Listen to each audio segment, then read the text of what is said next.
I'm joined today by Tilman Fertitta, the founder and CEO of Landry's Inc., one of the largest restaurant corporations in the U.S., and star of the new CNBC primetime series, Billion Dollar Buyer. Welcome, Tilman. Glad to be here. Glad to be here. In your new reality series, you are helping these entrepreneurs get their houses in order with the idea that at the end, maybe you'll do some business with them. Besides looking for a quality product at a good price point, what is it that you're looking for in these entrepreneurs to help you gauge whether or not you should be business partners with them? Well, number one, you're looking for something edgy, okay? But then you've got to know that they're going to still be in business if you start doing business with them. And these are small companies that we're doing business with because they have something a little special about them.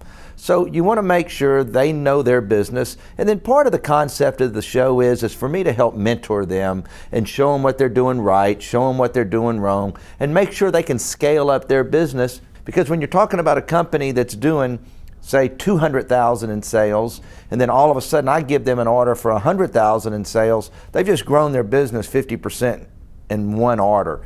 Can they really do it? And that's part of the show. You're helping them on a lot of nitty-gritty, nuts and bolts things like costs and margins, but you're also counseling them on bigger picture issues. What are some of the bigger picture things that entrepreneurs that haven't been around too long struggle with? They start making a little bit of money and they want to expand too quickly. It's just like episode 1. In my opinion, they were trying to open a commissary, which all of a sudden now you had as much cost as it was for a retail store, and they didn't have the business to really make it work. And they went from making $350,000 a year to breaking even the next year. And remember, a commissary is non-income producing. All it has is expenses. And so you see things like that in people's business where you want to help them and make sure they don't make those mistakes. What led you, do you think, to become kind of a brand picker, identifying brands that you thought could really go the distance and, you know, in a variety of sectors? How did you kind of gravitate to that type of business approach?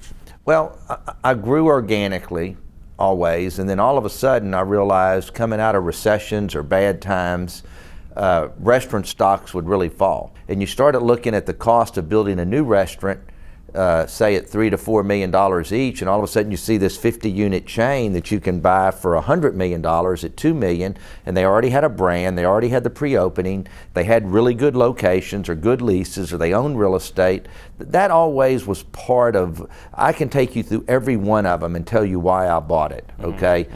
Chart House, okay, it was one of the first ones of a brand that had been around. Some of the greatest locations in America. They're on the waterfront, okay? What the last ownership didn't do was change.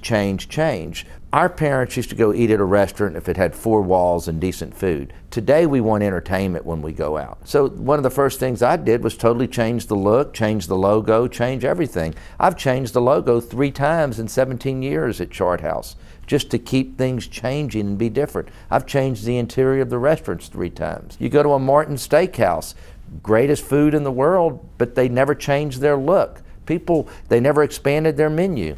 I changed the look, expanded the menu, got rid of bringing out a slab of beef and big old thing of broccoli, order it off the menu. We know what all that stuff looks like. You don't need to bring it to the table. And redid the restaurants. It's just being opportunistic where other people weren't taking care of their business. You operate in hospitality, dining, gaming. Amusements, you know, aquariums. We own the major aquarium in Houston, the major aquarium in Denver. How is running businesses in different but related sectors taught you to be a better entrepreneur?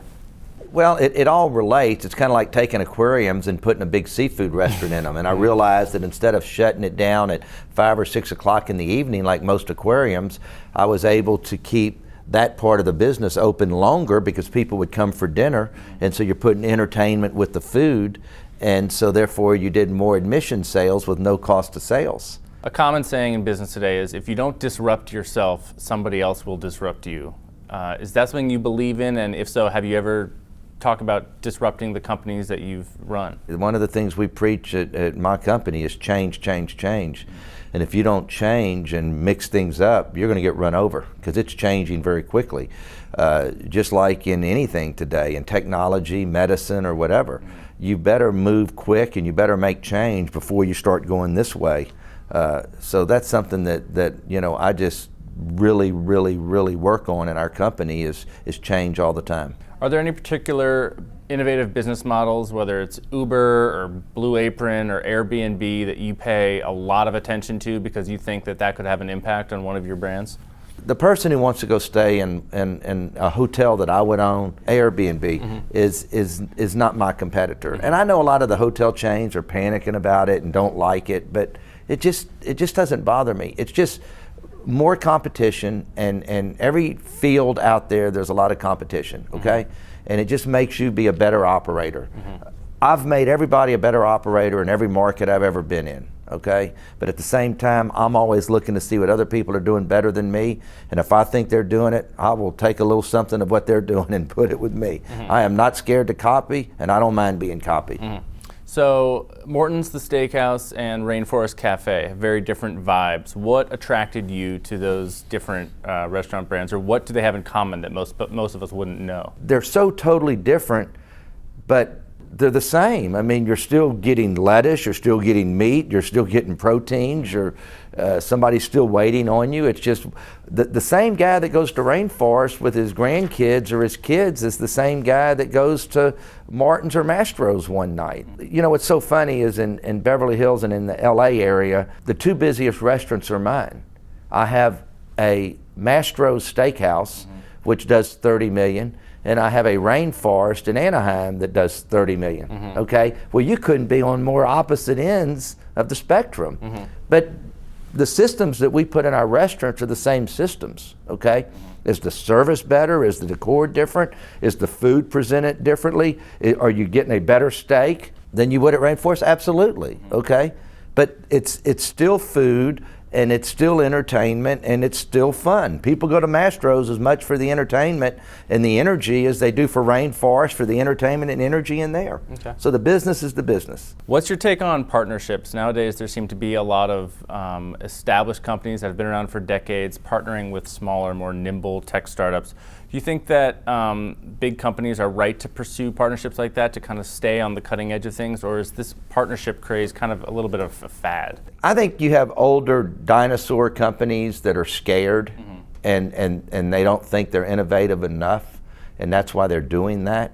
But you got to look at yourself and realize, are you staying on top of the trends? And now, do I think it's good that I have 4 kids that are in their late years of college and their late years of high school that are going to look at things differently than me? Yes, and I look forward to them being involved in my business because they are millennials and they are going to see things differently. But they also know what brought them to the dance is by doing certain fundamentals. What are some counterintuitive truths about being a good restaurateur? Well, I'm a business guy first, okay? And you can be the best restaurateur in the world, but if you're not a business guy, you're not going to be successful, okay? You can hire anybody to cook food and to run the front, but you better understand all facets of the business again. Is the customer always right? I preach that, okay? That there are no spare customers, and if you go into one of my restaurants and you can try me, you can ask for scrambled eggs at 7 o'clock at night and we'll fix them for you. Because I hate going into a restaurant and being told, well, we don't do this, or we don't substitute this, or we're not going to do this, or you staying at a hotel and they say, well, we don't serve breakfast now, it's 11 o'clock. I'm sorry, you can go to the Denny's across the street, okay? You can get anything in any of my properties at any time. There are no spare customers.